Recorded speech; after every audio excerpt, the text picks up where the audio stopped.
Ok, vamos con lo básico. ¿Cuál es la diferencia principal entre alguien que se hace residente por la ley de ajuste cubano o alguien que lo hace por asilo político y otro que lo logra por refugio? Perfecto. Mira, la ley de ajuste cubano es una ley única, exclusiva para los nacionales de Cuba. Básicamente permite que cualquier cubano que haya entrado legalmente a los Estados Unidos, ya sea con parol, visa o incluso en algunos casos bajo ciertas medidas discrecionales, y haya permanecido físicamente dentro del país durante al menos un año, puede ajustar su estatus a residente permanente legal. Ahora bien, el asilo político es otra vía completamente distinta. No tiene nada que ver con la nacionalidad cubana ni con la ley de ajuste. El asilo político aplica a cualquier persona, sin importar su país, que demuestre que tiene un temor creíble de persecución por motivos de raza, religión, nacionalidad, pertenencia a un grupo social particular u opiniones políticas. Es un proceso mucho más técnico, más riesgoso y más largo. Y por último, el estatus de refugiado se otorga antes de que la persona entre al país. Es un estatus procesado fuera de Estados Unidos, generalmente en un tercer país o bajo un programa humanitario internacional. Cuando un refugiado entra a Estados Unidos, se le permite vivir y trabajar legalmente, y al cabo de un año puede aplicar a la residencia bajo la sección 209 de la Ley de Inmigración. Entonces, en términos de la tarjeta de residencia, ¿hay alguna diferencia visible entre estas categorías? Sí, y es muy importante que la gente entienda esto. En la tarjeta de residencia permanente de un cubano que obtiene su Green Card a través de la Ley de Ajuste cubano, aparece una anotación que dice CU6 o CU7, dependiendo del caso. Eso indica que su residencia se obtuvo bajo esa legislación especial. En cambio, para alguien que obtuvo asilo político y luego ajustó estatus a residente, su tarjeta dirá A6 o A7.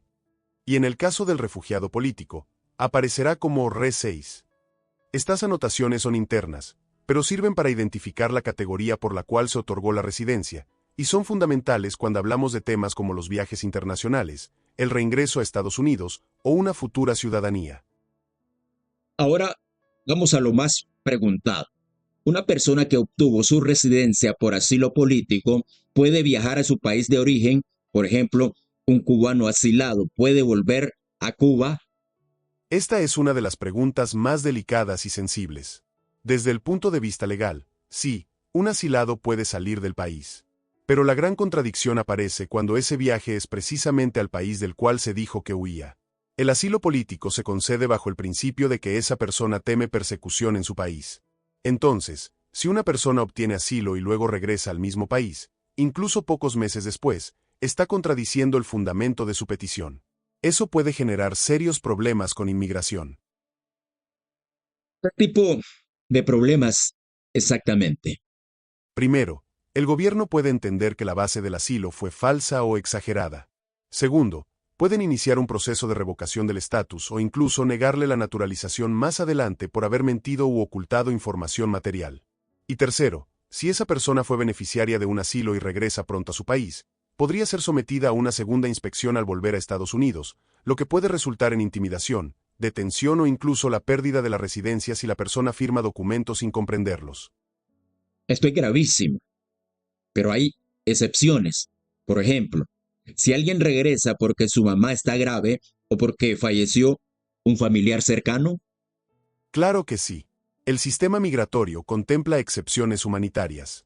Si el viaje es por una emergencia médica, por ejemplo, para ver a un familiar en estado terminal, es recomendable llevar evidencia clara del motivo del viaje, certificados médicos, cartas, pruebas de parentesco.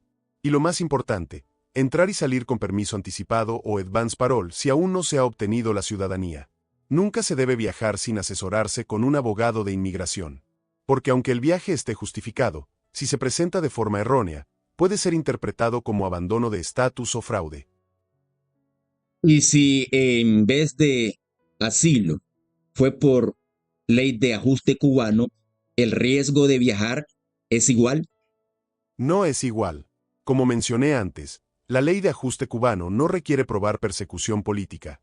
Es una ley que parte de la premisa de que el régimen cubano no permite libertades fundamentales, pero no obliga al solicitante a contar una historia de miedo personal. Por eso, los cubanos que obtienen la residencia por esta vía sí pueden viajar a Cuba, aunque siempre con prudencia. Hay que esperar al menos recibir la residencia, idealmente también tener el pasaporte cubano válido, y evitar abusar del viaje. Si alguien viaja cada 3 meses como si nada, o pasa largas temporadas en la isla, también puede levantar sospechas en el UCIS al momento de renovar o naturalizarse. Entiendo. Hay algo más. He escuchado que algunos cubanos aplican al asilo, pero terminan cerrando ese caso porque ya tienen derecho a la ley de ajuste cubano. ¿Qué pasa en esos casos? ¿Se les considera asilados? Buena pregunta. Cuando un cubano entra, por ejemplo, por frontera y pide asilo, puede iniciar ese proceso. Pero si durante ese proceso cumple un año en Estados Unidos, con parol, puede aplicar bajo la ley de ajuste cubano y pedir que se cierre el caso de asilo. Al hacerlo, obtienen la residencia por la vía CU6, no como asilados. Esto es importante, porque si luego viajan a Cuba, no están incumpliendo ninguna condición de asilo, ya que su estatus legal no fue basado en persecución. Pero deben asegurarse de que ese cierre de asilo fue oficial, y que su green card fue otorgada bajo la ley de ajuste, no como resultado de asilo aprobado. Bueno, excelente explicación, pero me surge una duda más. ¿Qué hay de los casos donde un cubano lo soltaron por frontera con un parol, pero en el documento le pusieron que no fue admitido, aunque tiene parol? ¿Puede aplicar a la ley de ajuste cubano? Sí, esto es algo que ocurre frecuentemente. Lo importante es que tenga el enero de 94 que indique que fue admitido con parol bajo la sección 212, d. 5, del INA. Aunque en el formulario diga no admitido, el parol es suficiente para poder aplicar a la ley de ajuste cubano. El error está en la confusión del lenguaje técnico. La ley de ajuste no exige una admisión formal, sino la presencia física en Estados Unidos. Durante un año con parol. Si la persona tiene eso, puede aplicar. Bueno, ¿qué recomendaciones le daría usted a una persona que está a punto de obtener su residencia o ya la obtuvo y quiere viajar a Cuba? Primero, identifique bajo qué categoría obtuvo su residencia. Si fue por asilo o refugio, evite viajar a su país al menos hasta después de ser ciudadano estadounidense. Si es inevitable, asesórese con un abogado y prepárese bien. Si fue por ley de ajuste cubano, puede viajar, pero hágalo con responsabilidad. No viaje inmediatamente, no abuse de la estadía en Cuba, y conserve evidencia de que mantiene su vida establecida en Estados Unidos. Y lo más importante, nunca firme documentos bajo presión en un puerto de entrada. Si lo detienen o lo intimidan, pida hablar con un abogado antes de firmar. Muchos han perdido su residencia así, por firmar su salida sin saber. Ok, muy interesante la explicación. Esto es para ayudar a orientar a la comunidad. Vamos a estar haciendo muchos programas como esto para ayudarte a que entiendas o enriquezcas tus conocimientos a través de la ley migratoria. Muchas gracias, doctor, por acompañarnos y también darnos esta orientación. Con gusto. Estamos aquí para ayudar a nuestra comunidad con información veraz, asesoría profesional y el respaldo que se merecen.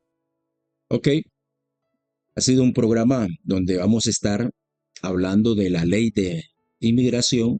Vamos a estar llevando muchos temas acerca de estos cambios que repentinamente se están dando con la nueva administración Trump. Ahora, el consejo: si obtuviste la Green Card por medio de asilo político, lo más viable es que no viajes a tu país de origen. Se supone que eres un perseguido, que tienes temor de, del país. Entonces, ¿cómo puedes llegar otra vez al país que te está persiguiendo? Causaría mucha sospecha y eso haría que perdieras tu residencia permanente. Que Dios me les bendiga. Si te gustó este programa, suscríbete, comparte, dale me gusta y comenta. Nos vemos en un próximo programa. Bendiciones.